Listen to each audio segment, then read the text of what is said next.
देखो यहाँ पर श्वसन और श्वसन के प्रकार समीकरण सहित क्या करिए, समझाइए। ऐसा प्रश्न पूछा जाता है।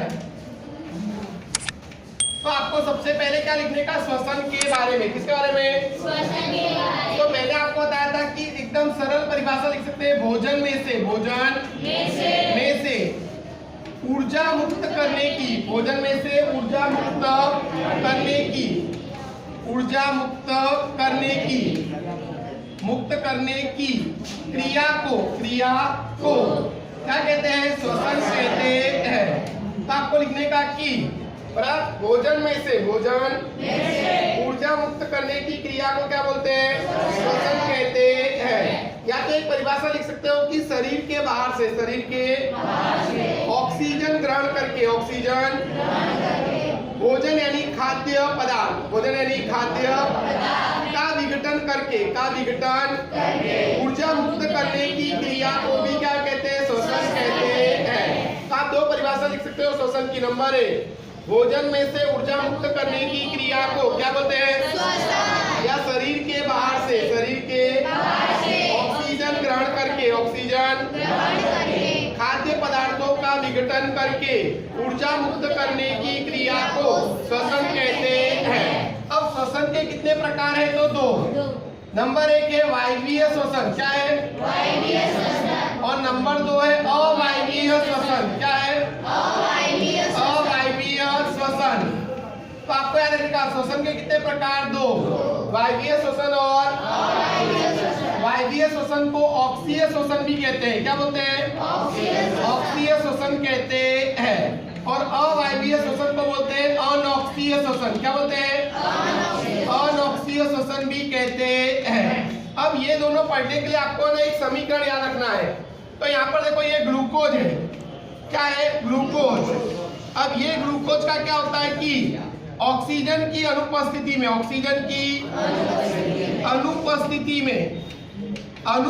में क्या होता है, विघटन।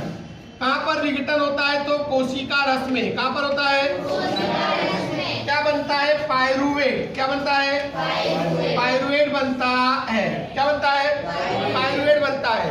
अब क्या होता है कि इसका क्या होगा कि अगर ऑक्सीजन की, देखो यहाँ पर माइटोकॉन्ड्रिया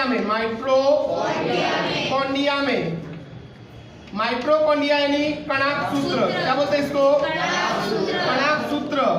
ये प्रक्रिया कहाँ पर होती है, कणाक सूत्र में। लेकिन यहाँ पर ऑक्सीजन की क्या होती है, उपस्थिति। ऑक्सीजन की क्या होती है, और उपस्थिति होती है। तो यहाँ पर क्या बनता है, कार्बन डाइऑक्साइड, और क्या बनता है, पानी, और ऊर्जा उत्पन्न होती है। ऊर्जा क्या होती है, उत्पन्न होती है।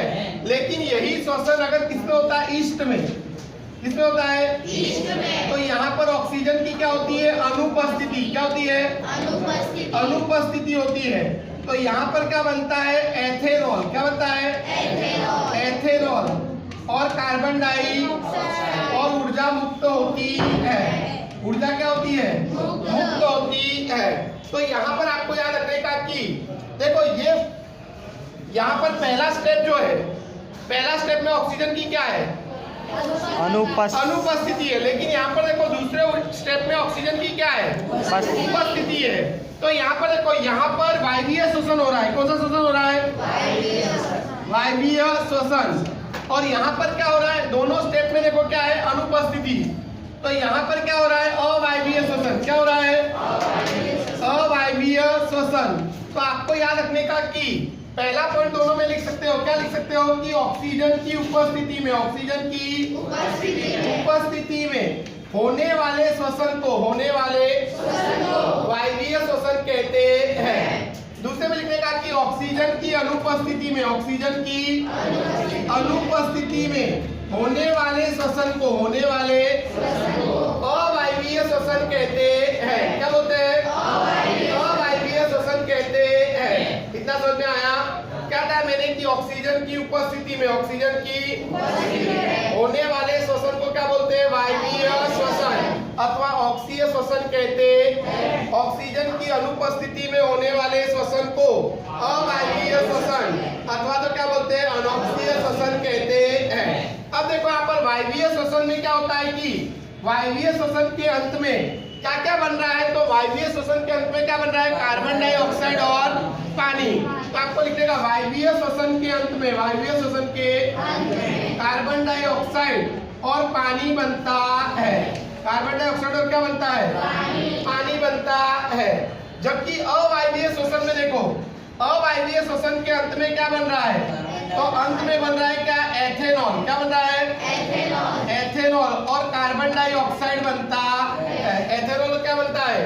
कार्बन डाइऑक्साइड बनता है। दूसरा पॉइंट आप लिख सकते हो, वायवीय श्वसन के अंत में क्या बनता है? कार्बन डाइऑक्साइड और पानी। अवायवीय श्वसन के अंत में क्या बनता है? एथेनॉल और कार्बन डाइऑक्साइड बनता है। अब क्या आता है कि तीसरा पॉइंट, वायवीय श्वसन जो देखो तो वायवीय श्वसन में आधी प्रक्रिया क्या हुई? कोशिका रस में। और आधी प्रक्रिया क्या हुई? माइटोकॉन्ड्रिया यानी कणाभ सूत्र में। कहां पर हुई? तो वायवीय श्वसन कहां पर होता है? कोशिका रस में। कहां पर होता है? और कहां पर होता है? कणाभ सूत्र में। कहां पर होता है? जबकि अवायवीय श्वसन केवल कहां पर होता है? कोशिका रस में। कहां पर होता है? कोशिका रस में होता है। कारण कि पहला स्टेप भी कोशिका रस में होता है और दूसरा स्टेप भी कहां पर होता है? कोशिका रस में। कोशिका कहां पर होता है? रस में होता है।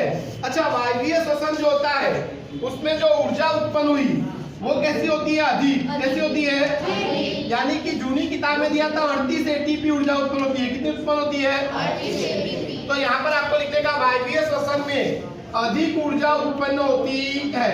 अधिक क्या उत्पन्न होती है? और जो अवायवीय श्वसन है उसके अंदर ऊर्जा कैसी उत्पन्न होती है? कम। लगभग कितनी? 2 एटीपी। कितनी होती है? तो अवायवीय श्वसन में बराबर कम ऊर्जा उत्पन्न होती है। कैसी ऊर्जा उत्पन्न होती है? कम ऊर्जा उत्पन्न होती है। तो आ गया समझ में? तो मैंने आपको क्या कहा है कि श्वसन किसे कहते हैं? तो मैंने कहा भोजन में से ऊर्जा मुक्त करने की क्रिया को क्या बोलते हैं?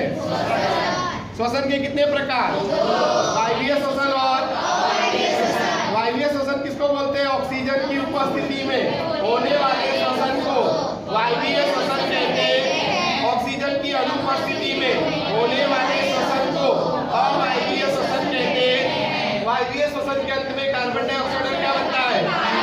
अवायवीय श्वसन के अंत में एथेनॉल और कार्बन डाइऑक्साइड बनता है। वायवीय श्वसन की प्रक्रिया कोशिका रस और कहां पर होती है? अवायवीय श्वसन की प्रक्रिया केवल कहां पर होती है?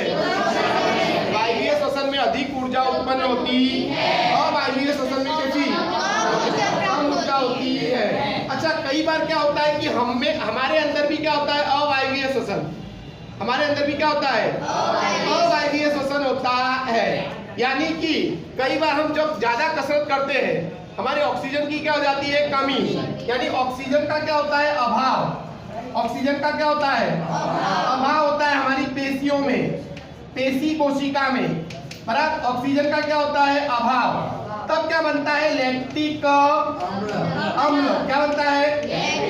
लैक्टिक अम्ल बनता है। क्या बनता है? लैक्टिक अम्ल बनता है। यानी कि तब हमारी पेशी कोशिका में, यानी तब हमारी स्नायु में क्या होता है? खिंचान, बड़ा तनाव उत्पन्न होता है। तो ये भी याद रखने का कि कई बार क्या होता है, हम कौन सा श्वसन करते हैं? तो हम श्वसन करते हैं कौन सा? बराबर वायवीय और अवायवीय। लेकिन कई बार ऐसा भी होता है कि हमारे अंदर ऑक्सीजन की क्या होती है? कमी। जब हम ज्यादा कसरत करते हैं अथवा ज्यादा वर्क करते हैं तब क्या होता है कि हमारी जो पेशियां होती है उनको ऑक्सीजन पूरा मिलता है नहीं, तो ऑक्सीजन का क्या हो जाता है? अभाव। ऑक्सीजन का क्या होता है? अभाव होता है। और जब ऑक्सीजन का अभाव होता है तो क्या होता है कि तब हमारे शरीर में क्या बनता है? लैक्टिक अम्ल। क्या बनता है? लैक्टिक अम्ल बनता है और ऊर्जा क्या होती है? उत्पन्न होती है। तो आ गया समझ में? तो आपको ये 3 समीकरण लिखने रहते हैं और इन्हीं ऐसा लिखना रहता है समीकरण बनाकर, और उस पर से आपको दोनों के कितने पॉइंट लिख देने रहते हैं? 4-4। आज में तो आप सरलता से ये प्रश्न क्या कर पाओगे? लिख पाओगे। पहला आपको लिखने का भोजन में से ऊर्जा मुक्त करने की क्रिया को क्या बोलते हैं? श्वसन के कितने प्रकार? वायवीय और ऑक्सीजन की उपस्थिति में होने वाले श्वसन को, ऑक्सीजन की अनुपस्थिति में होने वाले श्वसन को। लिखने का कोशिका की तरफ वायवीय श्वसन के अंत में कार्बन डाइऑक्साइड क्या बनता है?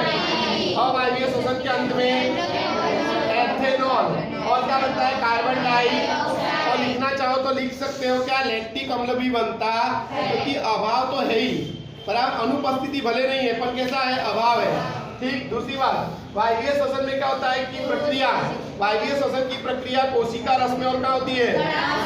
और अवायवीय श्वसन की प्रक्रिया केवल वायवीय श्वसन में अधिक ऊर्जा उत्पन्न होती, अवायवीय श्वसन में कम ऊर्जा उत्पन्न होती